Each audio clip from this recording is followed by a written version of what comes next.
Clear po ba? May tanong, kids? Minom pa po? May pampa-energy? Alright.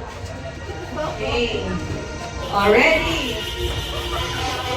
Ready po. Ano na eh? Sip. Ano na yung cup?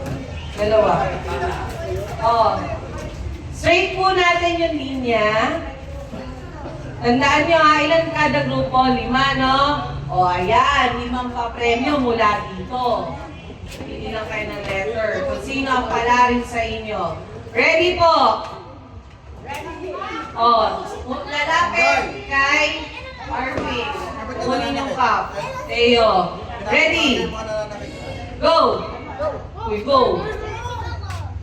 Salin, pababaan. Kaya mo yan. Ayan, next. Ulitin natin, ang dulo ay iikot sa upuan. Pabilisan, walang kamay na gagamitin. Walang kamay na gagamitin. Ikot, ikot,